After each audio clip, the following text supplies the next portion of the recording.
Australia के Sydney में रविवार को बॉन्डी बीच पर हुए आतंकी हमले में मरने वालों की संख्या बढ़कर 16 हो गई है।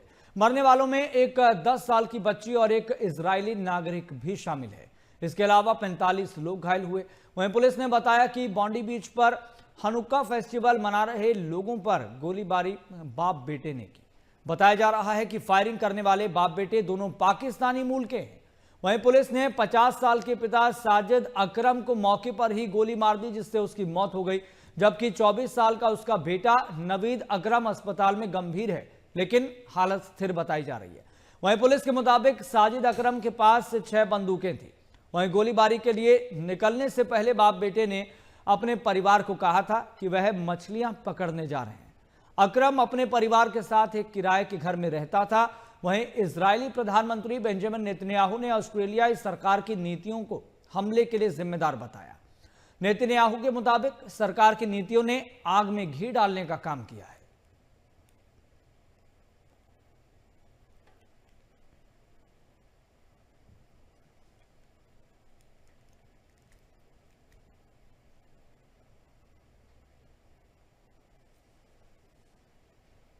और इस पूरे मामले से जुड़ी हुई ये तस्वीरें भी हम आपको दिखा रहे हैं, जो सोशल मीडिया पर भी वायरल हो रही है।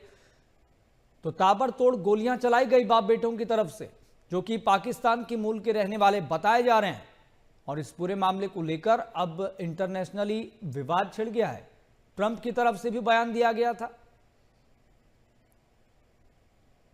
इसके अलावा कई और बड़े लीडर्स की तरफ से भी प्रतिक्रिया दी गई। इस हमले की निंदा की गई।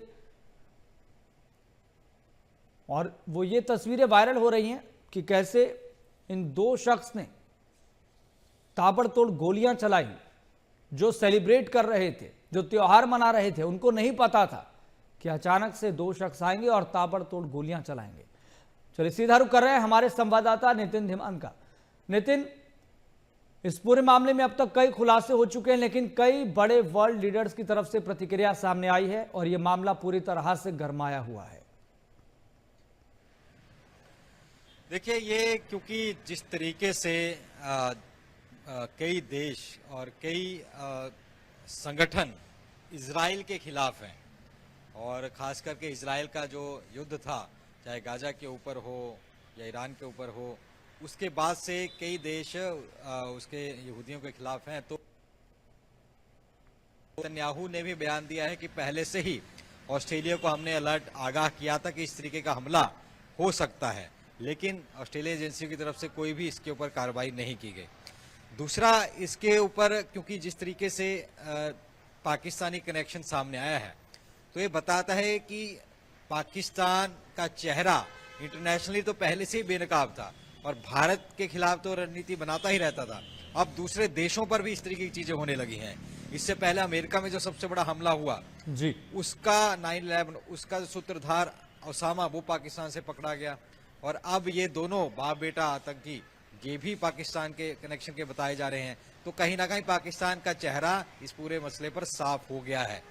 दूसरा, अगर हम बात कर ले तो अभी भारत में भी अलर्ट जारी कर दिया गया है, खास करके जहां पर यहूदी समुदाय काफी रहता है।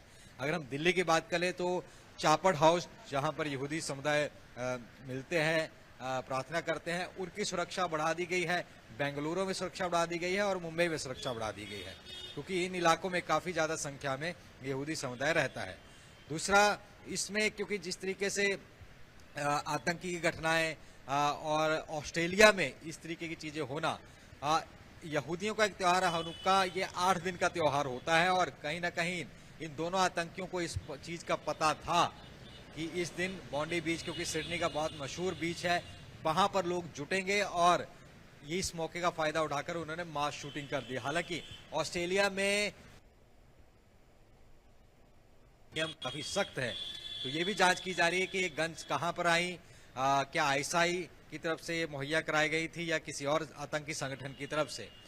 पिता पुत्र दोनों वहीं रहते थे और जो आतंकी आरोपी हैं, इनकी मां की तरफ से जो बयान सामने आया है वहां पर लोकल न्यूज में, उनका कहना है कि उन्हें नहीं पता था कि इस तरीके की घटना ये रच रहे हैं। सुबह फोन पे बात हुई थी तो वो स्कूबा डाइविंग की बात कर रहे थे, खाना खाने की बात कर रहे थे।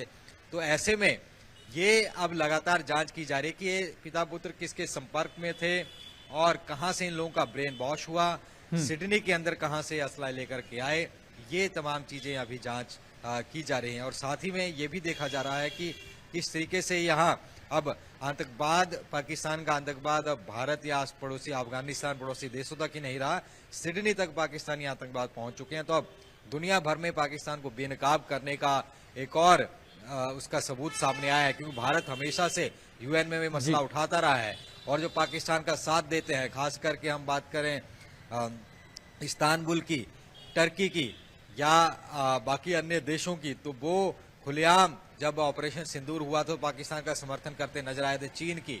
तो अब उनके लिए भी एक बहुत बड़ा एक सबक है कि देखिए पाकिस्तान ऐसा देश है जो कि अब भारत के ही विरोधी नहीं है, पूरे वर्ल्ड में अपने इस तरह के आतंक के जाल बिछा रहा है। तो फिलहाल जांच की जा रही है और भारत में भी अलर्ट जारी कर दिया गया है। बिल्कुल नितिन, लेकिन ये सोचने वाली बात है कि इन पाकिस्तानियों के भीतर यहूदियों के खिलाफ ऐसी नफरत कब से पनपने लग गई?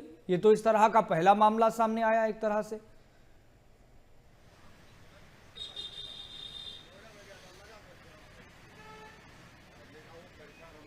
नितिन, आप मेरी आवाज सुन पा रहे हैं? चलिए, लगता है कि आवाज नहीं पहुंच पा रही है संवाददाता नितिन धीमान तक, लेकिन ये तस्वीरें हम एक बार फिर से आपको दिखा रहे हैं जो सोशल मीडिया पर वायरल हो रही है, कैसे ताबड़तोड़ फायरिंग की गई। लेकिन इस पूरे मामले के सामने आने के बाद यह भी तय हो गया कि पाकिस्तानियों में, आतंकी संगठनों में यहूदियों के खिलाफ भी नफरत फैली हुई है।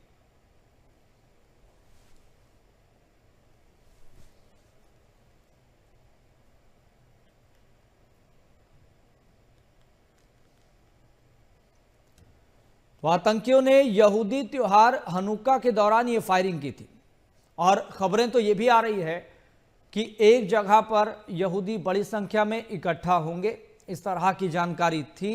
बावजूद इसके किसी तरह के कोई सुरक्षा के इंतजाम नहीं किए गए सिडनी प्रशासन की तरफ से, ऑस्ट्रेलिया सरकार की तरफ से, और इसलिए इजरायली पीएम बेंजामिन नेतन्याहू अब इस पूरे मामले के सामने आने के बाद भड़के हुए हैं। कई वर्ल्ड लीडर्स की तरफ से प्रतिक्रिया दी गई है, लेकिन इस तरह की कट्टरता, इस तरह का जिहाद खतरनाक है। तो सिडनी में हमला करने वाले दोनों आतंकी पाकिस्तानी बताए जा रहे हैं, यानी कि इस पूरे मामले में पाकिस्तानी कनेक्शन सामने आया है। घर पर कहकर कुछ गए थे और करके कुछ आए।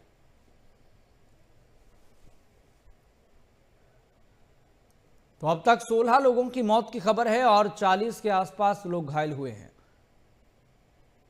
और ये जो बॉन्डी बीच है, यह हमेशा फेस्टिवल को सेलिब्रेट करने के लिए जाना जाता है। बड़ी संख्या में यहां पर लोग इकट्ठा होते हैं, एकत्रित होते हैं और आपस में मिलजुल कर सेलिब्रेट करते हैं। लेकिन इन बाप बेटों को पता था, जिनका पाकिस्तानी कनेक्शन है, और हो सकता है कि आतंकी कनेक्शन भी हो, क्योंकि इस पूरे मामले की तह तक इन्वेस्टिगेशन होने वाली है।